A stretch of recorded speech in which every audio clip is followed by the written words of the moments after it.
with all that has transpired over the past year in Israel and continues to transpire, the losses, the pains, the tragedy, the atrocities, the deaths, senseless, on and on. You can't help but wonder, will the war in Israel ever end? And this isn't just a abstract wonder, a theory. It's a deep-rooted apprehension, deep-rooted, painful tension within any decent heart when you witness so much loss. Sadly, this is not something new. It's not just this past year. This past year is just amplified. But you go back in the years, in the decades, the centuries. I mean, Israel has been at war from the beginning of time, really. I mean, since 1948, as an established state. You obviously have the wars, the Independence War in 1948, the 1956, the 1967, the Six-Day War, the Yom Kippur War, the Intifadas, the Lebanese War, and now what we have now. But if you go back earlier, wars have been fought over this part of the world from the beginning of time. You go back to the times, biblical times of Abraham. There were wars in this land, over this land. The wars during the times of the first temple with the Babylonians, and before that the Assyrians, the second temple with the Persians and the Greeks, and then the Romans, and over history the Crusades, the Byzantines, the Ottoman Empire, all fighting this small piece of land called the land of Israel. What is going on? Are we just doomed to a fatal place of battle? Is there hope? Please join me, because this is not just a matter on a global level, it's also on a personal level. What lies at the heart of all of it? Will the war ever end in Israel?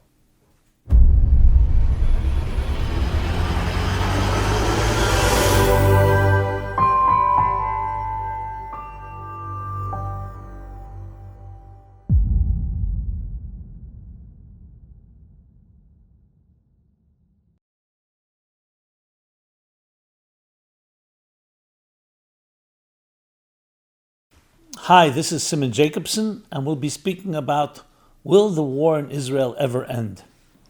This program is dedicated by David Klein. It's also in honor and merit of Rav Yosef Shlomo ben Risha for a complete and speedy recovery, refuah shlema. What can you say? You look at the events in the Middle East, especially in Israel, and it seems like a never-ending battle. Just in the last year, the events that have transpired and continue to transpire, painful, tragic, atrocities, senseless, deaths, the hostages, and the continuing threats from Iran and all its proxies.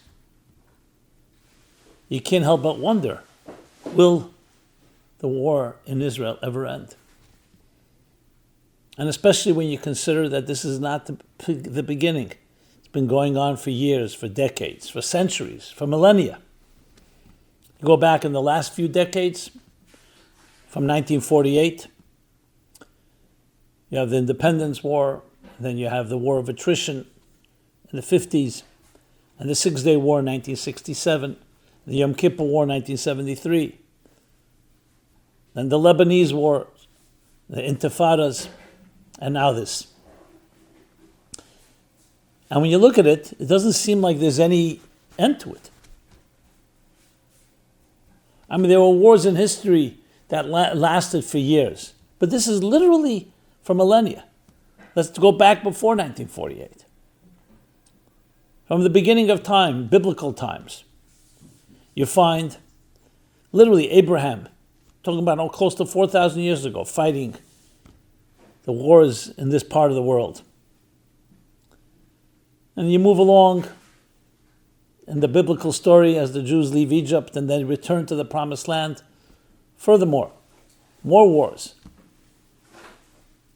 They finally settle, they build a temple, and again, faced with challenges from the Assyrians and then the Babylonians, who destroy the first temple, only to be rebuilt 70 years later, but then again under attack. The Persians, the Greeks, Syrians, and then finally the Romans, who destroy the second temple. But it doesn't end there.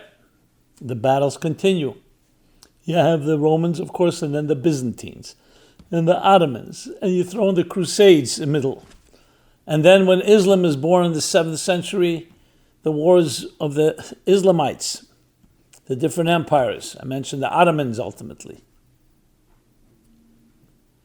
On and on and on and on. So what is going on here? And is there hope? Is there hope in sight? Or are we doomed to a fatal battle? But to be able to answer that question, we have to also understand what are we battling over. You know, it's one thing if Israel had the richest reservoirs of resources. It's a beautiful country, a country of milk and honey, a country blessed in many different ways. But there's something far deeper that is the root of all the battles. So we need to understand that. And that can help us find ways, explore ways, that perhaps there can finally be a permanent and sustainable conclusion to all these battles.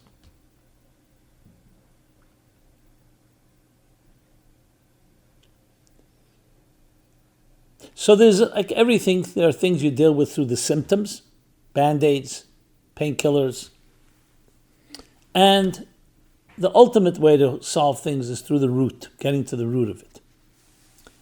Now, we're not being naive here and suggesting you can just come up with some formula, solved. You're dealing with millions, billions of people, and as I said, centuries, millennia of battles. But we got to begin, and it's important for us to understand. I think a good way to phrase it is actually using the biblical term of Jacob himself. Jacob of the patriarchs. So we're talking now 3,500 years ago, at least. Probably more like 3,700 years ago. So Jacob falls asleep on what would be the Temple Mount in Jerusalem, which is, of course, ground zero. That's the central point. You hear about the Al-Aqsa, what they call desecrations that the Muslims and the Arabs try to use as an excuse to fight war. Al-Aqsa is a mosque on the Temple Mount. You have, of course, the temple. You have the other mosque. And the Temple Mount, why is it called the Temple Mount? Because both temples, the holy temples, were there long before the mosques, long before Islam was born in the first place. So you can say ground zero, the central point, is in Israel itself, Jerusalem, in Jerusalem itself, the old city, and in the old city itself, the Temple Mount. What does Jacob call the Temple Mount? When he wakes up and he realizes this is a holy place, he says, this is a gate to heaven.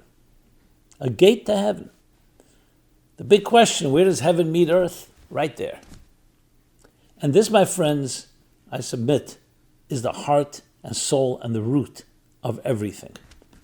Everybody wants to control this gate, this interface, the ultimate interface between heaven and earth, between spirit and matter, between soul and body, between the spiritual and the physical. So consciously or subconsciously, this is what everyone wants control over. Because in a sense, it's not just control in the sense who's going to own it.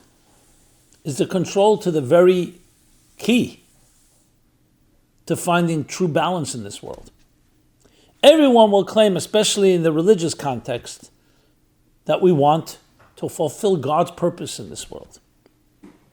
And you read some of the Muslim fundamentalist texts, And you'll see it's about us, the Muslims, being chosen by God to bring the divine into this world. Where the Jews and the Christians, the Judeo-Christian, have corrupting and trying to undermine the infidels of the West, God's plan. This lies at the heart of it. Don't be deceived by all the propaganda.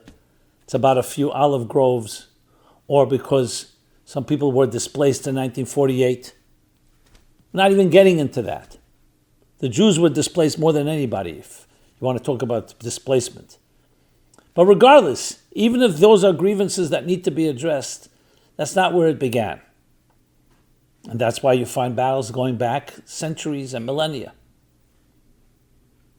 Called the Holy Land, the Promised Land, for a reason. So it doesn't matter how large it is. It's very small, actually, Israel. But it lies at the heart. That's where the gateway is. The gateway, the interface.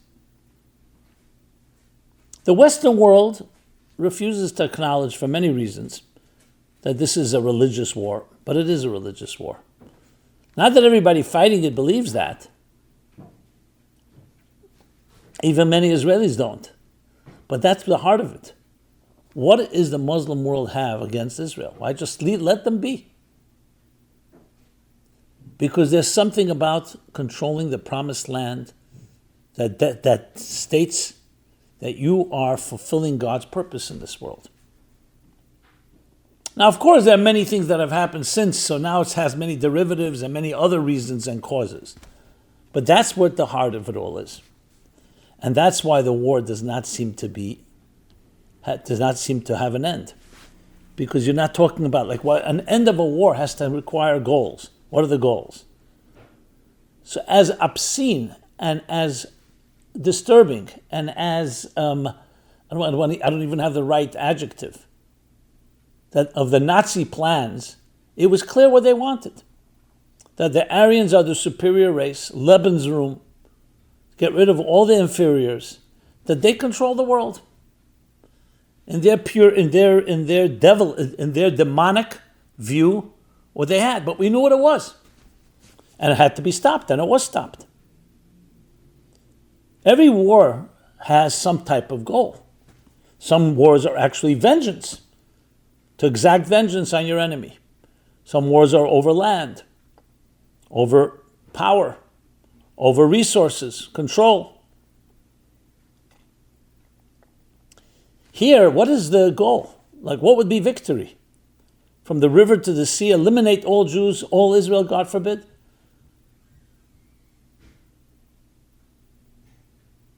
But why? What's your objective? The answer ultimately is a spiritual one. And it's the Jewish people, and then Christianity that finally came to understand that it's not through violence and war that we achieve God's plan in this world. It's through peace, through inspiration, through education. So the Muslims will have to go through their market correction, their reality check, to put it mildly. But that is what it's all about. And I wish it was stated clearly. But people have to camouflage it. Because many will not accept, especially in the Western world, that this is the war. So it's packaged in all types of ways.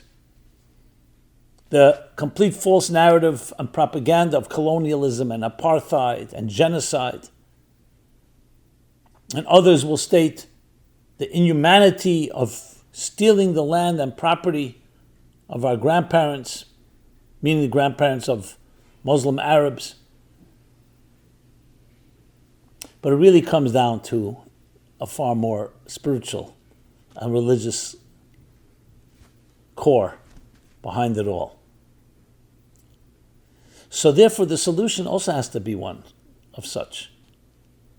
Because even if you create two states, everybody understands it's not going to go anywhere because one state wants the other to disappear. So it'll just become a launch pad, exactly what happened in Gaza. They built tunnels, they built a war machine. And what's happening in northern Israel, in Lebanon, southern Lebanon.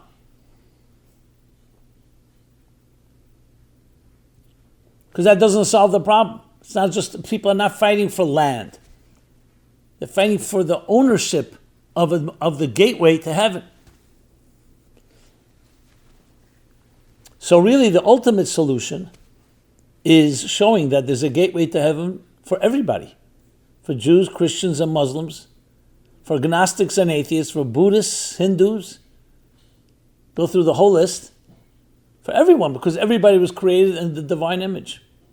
That's what we have in common. It's the only true thing we have in common.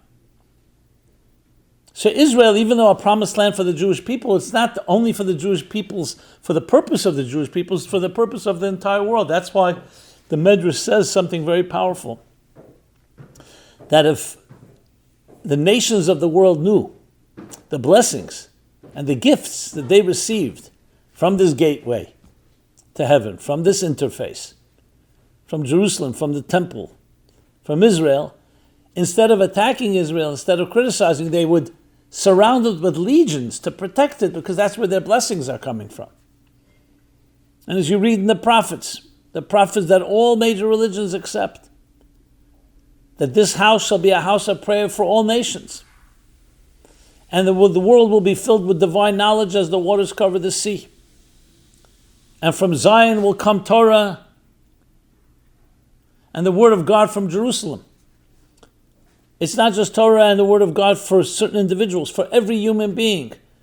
A blueprint for existence, a blueprint for life. When you think about it, and you close your eyes and dream for a moment, you think, isn't that something that every human being on earth would love to embrace? So why is there war? Why is there battle? Why can't we just understand that we're all created by one God, each in our own way serving God, and we actually synergize and complement each other? That's the ultimate victory in this battle and war. It's not a war that one wins and one loses. It's win-win or lose-lose. And I speak now from the Jewish perspective. It's not about Israel winning over its enemies. That has to happen because you have enemies who are sworn to your destruction, so you need to fight them and eliminate them. But the real success, the real victory is won when the entire world, not just Israel, the entire world lives in peace. The entire world sees and benefits from the blessings that come through the gateway, this interface between heaven and earth. So you can argue that until Israel does not have a leadership that states these goals, these spiritual goals, these visionary, transcendent goals, it's going to ultimately be a battle. So I totally agree that we should have leaders that have that. But until that point, we need to continue to pass this message on and propagate and perpetuate it and disseminate it. I have no doubt if Israel would spend time articulating this and believing it, it would have tremendous impact, even on countries like Iran. I'm not, again, being naive and suggesting it just happens quickly, but it has to come from the heart. So you can say in a way that the secularization of the West, the secularization of the world, in a way undermines this type of battle. I mean, if you really want to be somewhat audacious, you can say that maybe this is a wake-up call that the ultimate goal in life has to be finding peace with God, harmony between heaven and earth. And as long as we don't need that, we don't do that, and we worship materialism, there is always going to be an inherent tension.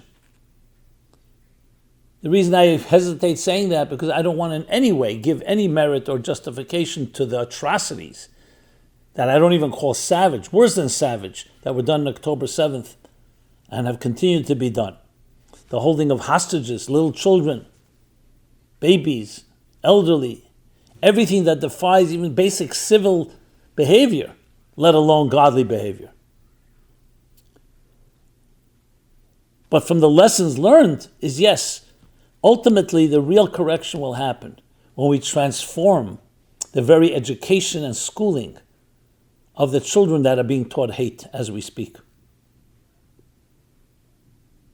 Because at the end of the day, as much as we must fight a war to protect ourselves and protect innocent people, which is the essence of what is happening right now, we have to also fight the bigger war of what are the roots behind it all. And that is where there's much less conversation. But when you see something going on and seemingly endless, it compels us, it behooves us, it forces us to look inside this inside story. What is going on behind the scenes? And hence, this discussion.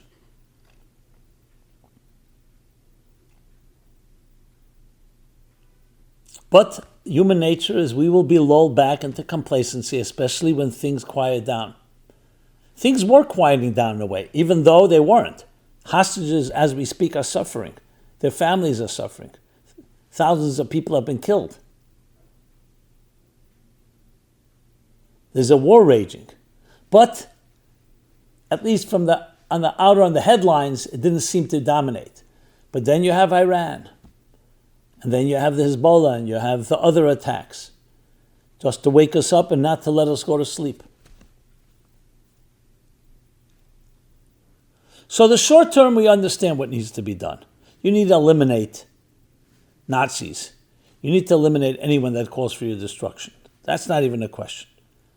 The only way to win that war is through total surrender, unconditional surrender, return of all the hostages, untouched, healthy, intact, elimination of all calls for the destruction of a people and a country, namely Hamas's call, Iran's call, and so on. That is a given. And not buy into all the propaganda and the false narratives around that. But the bigger issue is the longer term, is understanding that we need to protect and preserve the gate to heaven, the bridge between heaven and earth. And that's a blessing for everybody. What do you think would happen if we had a spiritual leader? Not imposing his or her beliefs on anyone, but that would state this case in an open call to all Muslims, to all Christians, to all Jews, to all people. What do you think would happen? It would give us all a ray of hope, because that's where we can find common ground. Everything else is not even going to be a Band-Aid. There's too much hate and acrimony.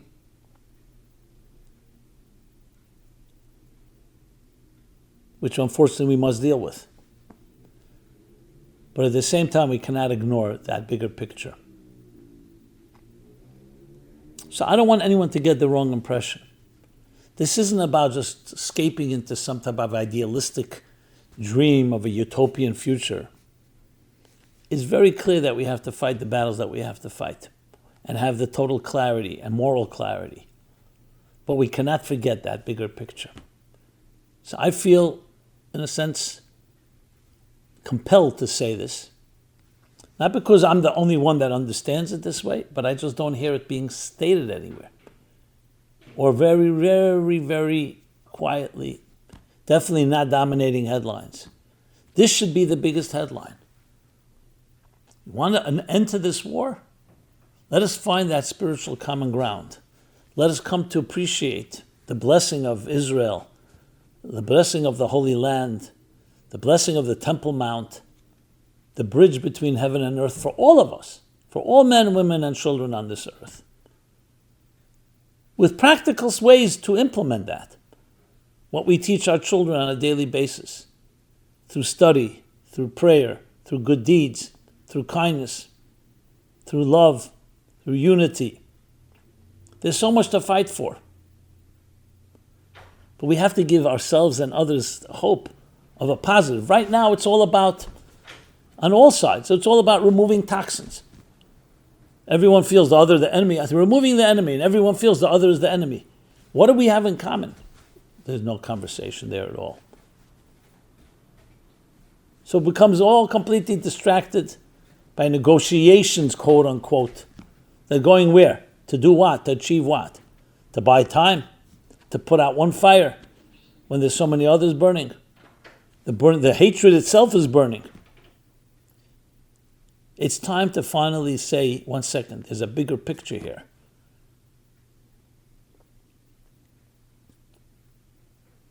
I'm not sure what else I can do to bring together and hopefully expose all the leaders in all the countries, whether it's Israel, whether it's Hamas leaders, whether it's Iranian leaders, whether it's Saudi Arabia, the rest of the world, into this conversation.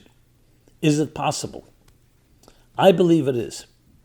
But it's going to require absolute strength, because some people will not respond without strength. They'll just see it as weakness if you start just having a philosophical, theological dialogue.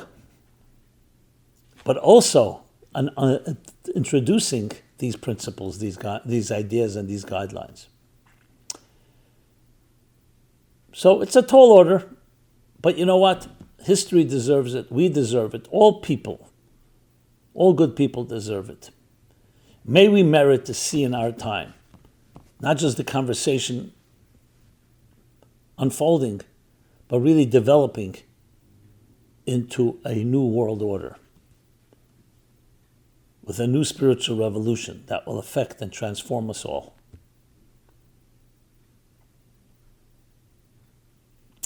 This has been Simon Jacobson. MeaningfulLife.com is our website where you can find this and many other programs. A wide array, literally covering every topic. Please subscribe to our offerings, to our growing and robust YouTube channel. Please share. And I'd love to hear your thoughts, your feedbacks, your comments. Thank you again. Be blessed, and may we merit to see this world where there will be no more evil or destruction, because the world will be filled with divine knowledge as the waters cover the sea. This program is brought to you by the Meaningful Life Center. Please help us continue our programs. Make even a small contribution at meaningfullife.com/donate.